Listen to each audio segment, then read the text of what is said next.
Hey everybody, it's been a while, but welcome back to Remote Learning, 8th grade ELA here at Hubston Area Middle School, and I'm Mr. Wells.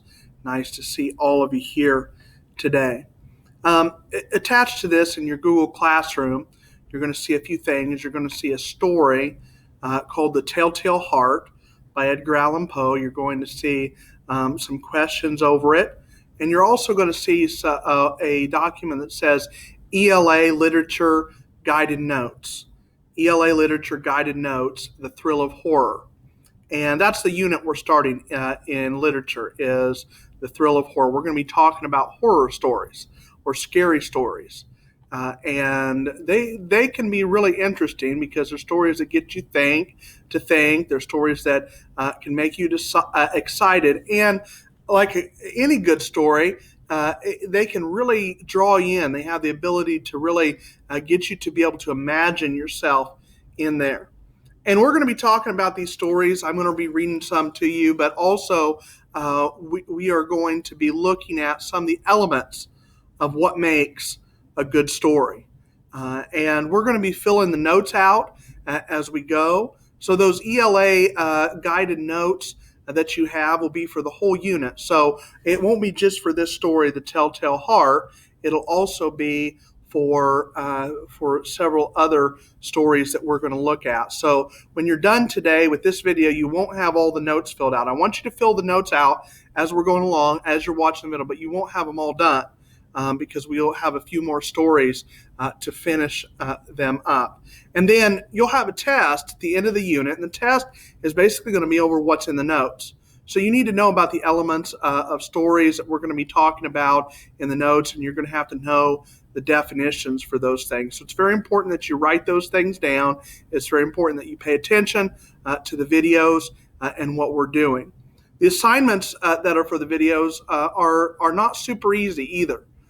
They really make you think, and you may have to reread the story even after you've watched the video, even after you have followed along with me and listened to it. So just keep that in mind as we go along. So I'm going to read to you The Telltale Heart by Edgar Allan Poe, and I'd like for you to follow along with me if you would. True, nervous, very, very dreadfully nervous I had been and am. But why will you say that I am mad? The disease had sharpened my senses, not destroyed, not dulled them. Above all was the sense of hearing acute. I heard all things in the heaven and in the earth. I heard many things in hell. How then am I mad? Hearken and observe how healthily, how calmly I can tell you the whole story. It is impossible to say how first the idea entered my brain. But once conceived, it haunted me day and night. Object there was none. Passion there was none. I loved the old man. He had never wronged me. He had never given me insult. For his gold I had no desire. I think it was his eye. Yes, it was this.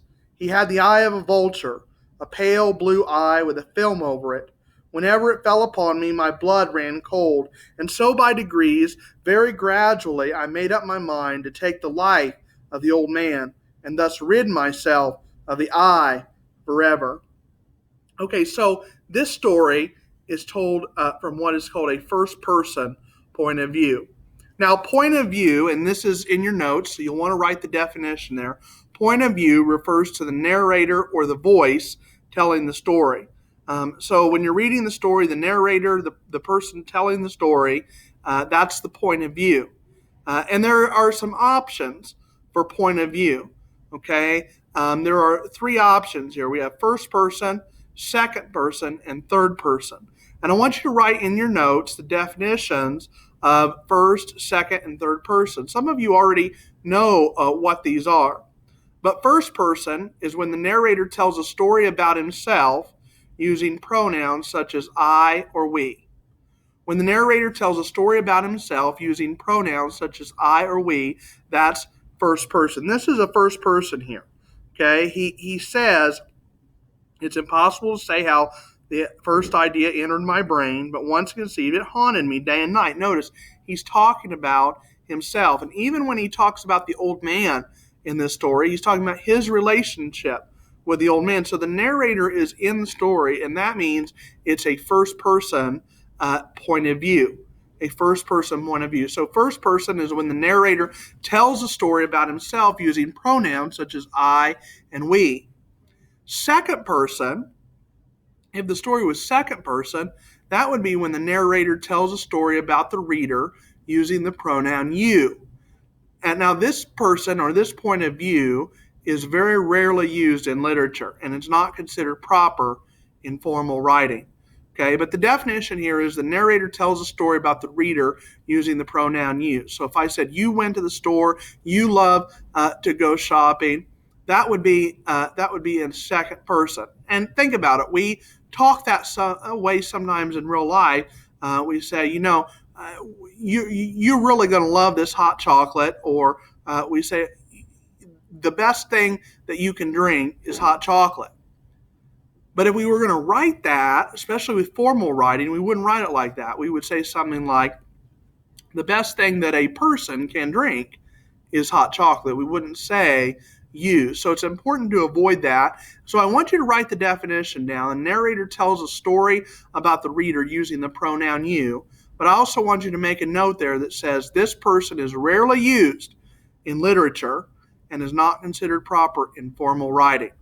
The only other example I can think of really when we read a story that uses the second person, when I was your age or a little younger, there were really popular books that were called Choose Your Own Adventure books. And when you read it, the narrator would be talking about you, and so you had to imagine yourself in the story, and then it would say something like, if you want to jump off a cliff, turn to page 45. But if you want to just go home and eat breakfast, turn to page 50, and then your choice would affect what would happen next in the story. So if you've ever read anything like that, it might have been written in a second person, but usually we don't use the second person, and especially not in formal writing. So second person, narrator tells a story about the reader using the pronoun you. Now third person, in your notes, you're going to want to write the definition. Third person, the narrator tells a story about someone else using pronouns such as she or they. Okay, the narrator tells a story about someone else using pronouns such as she or they. So him, her, she, they, he, all of those pronouns indicate a third person point of view. And third person is when you're reading a story and the narrator's not in the story. He's telling a story about other people, and we've all read stories like that. Maybe you've written stories like that where you say, once upon a time, there was a prince and a princess. Well, the narrator's not in the story, and he's telling about the prince and princess. So third person, the narrator tells a story about someone else using pronouns such as she or they. And notice that that's what gives us the clue for point of view. Is pronouns. Is it we? Is it I? Is it you? Is it she? Is it they? What is it? And that gives us a clue of the point of view, whether it's first, second, or third person. So third person, the narrator tells a story about someone else using pronouns such as she or they. Okay, let's get back to the story here. Now this is the point. You fancy me mad. Madmen know nothing. But you should have seen me. You should have seen how wisely I proceeded, with what caution, with what foresight, with what dissimulation I went to work. I was never kinder to the old man than during the whole week before I killed him. And every night, about midnight, I turned the latch of his door and opened it, oh so gently. And then, when I made an opening sufficient for my head, I put it in a dark lantern, all closed, so that no light shone out, and then I thrust in my head. Oh, you would have laughed to see how cunningly I thrust it in. I moved it slowly, very, very slowly, so that I might not disturb the old man's sleep. It took me an hour to place my whole head within the opening, so far that I could see him as he lay upon his bed. Ha! Would a madman have been so wise as this? And then, when my head was well in the room, I undid the lantern cautiously, oh so cautiously, for the hinges creaked. I undid it, I undid it just so much that a single thin ray fell upon the vulture eye. And this I did for 7 long nights, every night just at midnight. But I found the eye always closed, and so it was impossible to do the work. For it was not the old man who vexed me, but his evil eye. And every morning, when the day broke, I went boldly into the chamber and spoke courageously to him, calling him by name in a hearty tone and inquiring how he had passed the night. So you see, he would have been a very profound old man indeed to suspect that every night, just at 12, I looked in upon him while he slept. Upon the 8th night, I was more than usually cautious in opening the door. A watch's minute hand moves more quickly than mine did. Never before that night had I felt the extent of my own powers, of my sagacity, that means his sound judgment. I could scarcely contain my feelings of triumph to think that there I was, opening the door little by little, and he not even to dream of my secret deeds or thoughts. I fairly chuckled at the idea, and perhaps he heard me, for he moved on the bed suddenly, as if startled. Now let me stop there for just a second and talk about something else when we're looking at point of view. When it comes to the narrator, the voice telling the story, the point of view, sometimes we have what's called an unreliable narrator. That's in your notes too. Some stories have an unreliable narrator. That means that the way the narrator tells the events cannot be trusted. Okay, he's untrustworthy. You know, he starts out this story by saying, I'm not crazy, I'm not mad, and I'm going to prove it to you by showing you how well I can murder this man. Okay, now, if he's a murderer, if he's doing all of these crazy things, does he sound like someone who can be trusted? The answer is no. Okay, so he's not trustworthy. He becomes an unreliable narrator. You and I, especially when we're younger, we're reading stories, we're used to reading stories where we take the narrator and we take him as though he's reliable. Once upon a time, there was a prince and the princess. We assume that that's true, that the narrator's not lying to us. But here he might be, because he's not reliable at all. Now, you may think I drew back, but no. His room was as black as pitch with a thick darkness, for the shutters were closed, fastened, through fear of robbers. And so I knew that he could not see the opening of the door. And I kept pushing it on, steadily, steadily. I had my head in and was about to open the lantern when my thumb slipped upon the tin fastening the old man, sprang up in the bed, crying out, "Who's there?" I kept still and said nothing. For a whole hour I did not move a muscle. In the meantime, I did not hear him lie down. He was still sitting up in the bed listening, just as I've done night after night, hearkening to the death watches in the wall. Presently I heard a slight groan, and I knew it was the groan of mortal terror. It was not a groan of pain or grief. Oh no, it was the low, stifled sound that arises from the bottom of the soul when overcharged with awe. I knew the sound well. Many a night, just at midnight, when all the world slept, it was welled up from my own bosom, deepening with its dreadful echo the terrors that distracted me. I say I knew it well. I knew what the old man felt and pitied him, although I chuckled at heart. I knew that he had been lying awake ever since the first slight noise when he had turned in the bed. His fears had been ever since growing upon him. He'd been trying to fancy them causeless, but could not. He'd been saying to himself, it's nothing but the wind in the chimney. It's only a mouse crossing the floor. Or it's merely a cricket which has made a single chirp. Yes, he has been trying to comfort himself with these suppositions, but he had found all in vain, because death, in approaching him, had stalked with his black shadow before him and enveloped the victim. And it was the mournful influence of the unperceived shadow that caused him to feel, although he neither saw nor heard, to feel the presence of my head within the room. When I'd waited a long time, very patiently, without hearing him lie down, I resolved to open a little, a very, very little crevice in the lantern. So I opened it. You cannot imagine how stealthily, until at length a single dim ray, like the thread of the spider, shot from out the crevice and fell full upon the vulture eye. It was open, wide open, and I grew furious as I gazed upon it. I saw it with perfect distinctness, all a dull blue, with a hideous veil over it that chilled the very marrow of my bones. Now, I want you to think about this for a second, because he uses a very important element in stories here. This is the element of repetition. That's in your notes as well. Repetition. Write the definition down. Repetition is the use of the same word or words more than once. The use of the same word or word more than once. The use of the same word or word more than once.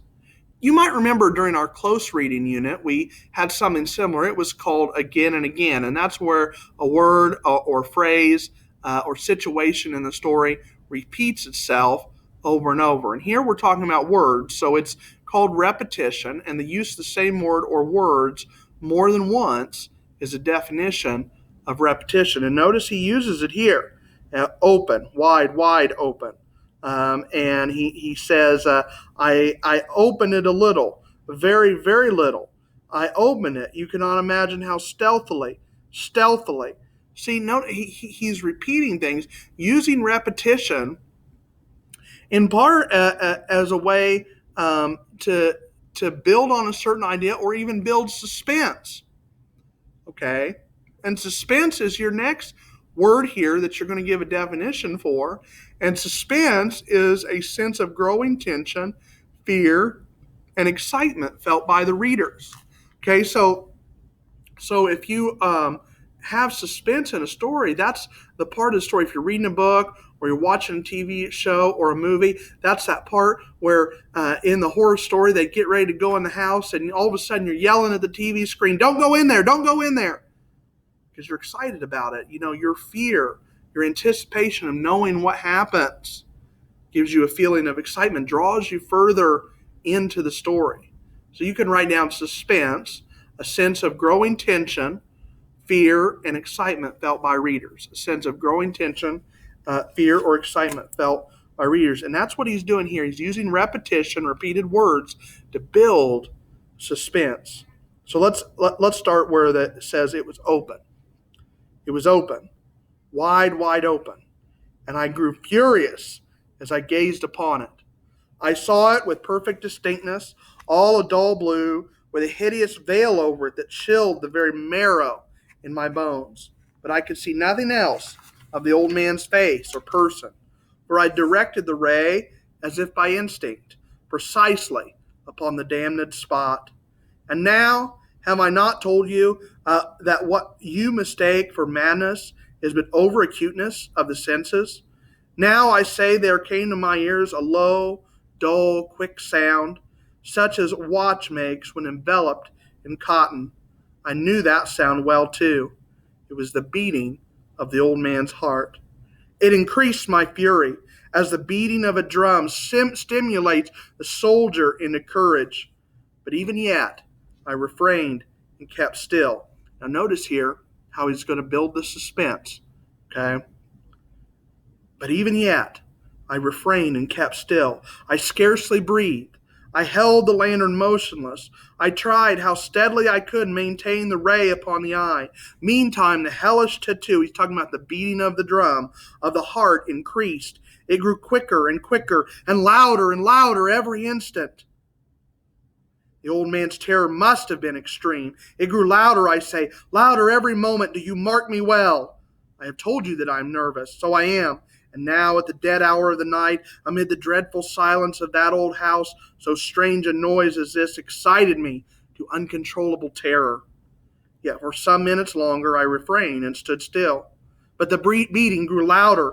I thought the heart must burst, and now a new anxiety seized me. The sound would be heard by a neighbor. The old man's hour had come. With a loud yell, I threw upon the lantern and leaped into the room. He shrieked once, only once, and in an instant I dragged him to the floor and pulled the heavy bed over him. I then smiled gaily to find the deed so far done. So, what did he do? He killed the man. But did you see how he built the suspense up? Even to the point where he says, the neighbors are going to hear the noise. The noise of what? Well, of the man's beating heart. You think they could hear the sound of a beating heart? Someone else in another house? No. That's how excited, how nervous he is, and he's using that suspense to draw all of us in with him. But for many minutes, the heart beat on with a muffled sound. This, however, did not vex me. It would not be heard through the wall. At length it ceased. The old man was dead. I removed the bed and examined the corpse. Yes, he was stone dead. I placed my hand upon the heart and held it there many minutes. There was no pulsation. He was stone dead. His eye would trouble me no more. If you still think me mad, you will think so no longer when I describe the wise precautions I took for the concealment of the body. The night waned, and I worked hastily but in silence. First of all, I dismembered the corpse. I cut off the head and the arms and the legs. I then took up 3 planks from the flooring of the chamber and deposited all between the scantlings. I then replaced the boards so cleverly, so cunningly, that no human eye, not even his, could have detected anything wrong. What did he do? Well, he chopped the body up and he lifted up the wooden floorboards and put it underneath the floor. Okay, and then replaced the floorboards. There was nothing to wash out, no stain of any kind, no blood spot, whatever. I'd been too wary for that. A tub had caught all. Ha ha. Then I made an end of these labors. It was 4:00. Still dark as midnight. As the bell sounded the hour, there came a knocking at the street door. I went down to open it, and then a light heart, for what had I now to fear? There entered 3 men, who introduced themselves with perfect suavity as officers of the police. A shriek had been heard by a neighbor during the night. Suspicion of foul play had been aroused. Information had been lodged at the police office, and they, the officers, had been deputed to search the premises. So the police come to the door. I smiled, for what had I to fear? I bade the gentleman welcome. The shriek, I said, was my own in a dream. The old man, I mentioned, was absent in the country. I took my visitors all over the house. I bade them search well. I led them at length to his chamber. I showed them his treasures, secure, undisturbed. In the enthusiasm of my confidence, I brought chairs into the room and desired them here to rest from their fatigues, while I myself, in the wild audacity of my perfect triumph, replaced my own seat upon the very spot which reposed the corpse of the victim. He brought those men in to their bedroom, into his bedroom, and he even put his chair over the dead body. The officers were satisfied. My manner had convinced them I was singularly at ease. They sat while I answered cheerily. They chatted of familiar things. But ere long, I felt myself getting pale and wished them gone. My head ached, and I fancied a ringing in my ears. But still they sat and still chatted. The ringing became more distinct. It continued and became more distinct. I talked more freely to get rid of the feeling, but it continued and gained definitiveness until at length I found that the noise was not within my ears. No doubt I now grew very pale, but I talked more fluently and with a heightened voice, yet the sound increased. And what could I do? It was a low, dull, quick sound, much such a sound as a watch makes when enveloped in cotton. I gasped for breath, and yet the officers heard it not. I talked more quickly, more vehemently, but the noise steadily increased. I arose and argued about trifles in a high key and with violent gesticulations, but the noise steadily increased. Why would they not be gone? I paced the floor to and fro with heavy strides, as if excited to fury by the observation of the men, but the noise steadily increased. What could I do? I foamed, I raved, I swore. I swung the chair upon which I'd been sitting and grated it upon the boards, but the noise arose over all and continually increased. It grew louder, louder, louder, and still the men chatted pleasantly and smiled.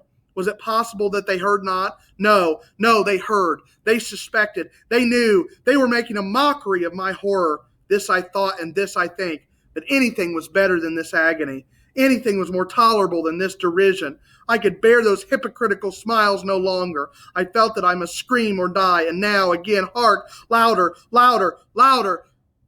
Villains, I shrieked, dissemble no more. I admit the deed. Tear up the planks. Here, here. It is the beating of his hideous heart.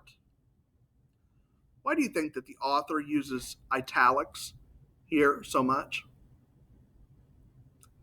Yeah, it's to emphasize things. Okay, emphasize the idea that he keeps repeating here. Um, he actually repeats this idea that a sound is like a watch makes when it's enveloped in cotton. It's a beating heart, and he's hearing this beating heart. But is the heart really beating? No, he's just hearing it in his mind. Okay, so there's a lot for you to think about here. There's a lot of notes for you to go over. We looked at point of view, first, second, third person. Make sure you get those down there. We looked at unreliable narrator. I will say we did skip, and we'll get back to viewpoint. In addition to point of view, an author can also have a viewpoint. This is the unique combination of ideas, values, feelings, and beliefs that influence the way the author views a topic. Okay, so that's a viewpoint. We talked about repetition, use the same words or words more than once, and suspense, a growing sense of tension, fear, or excitement felt by the readers. Okay, so make sure you have those things in your notes, and also make sure you do the assignment for the Telltale Heart questions that are going to be posted and attached to this video. Thanks for watching. Make sure to hit like and subscribe, enable your notifications so you can see all my great viral videos. Have a great day, everybody.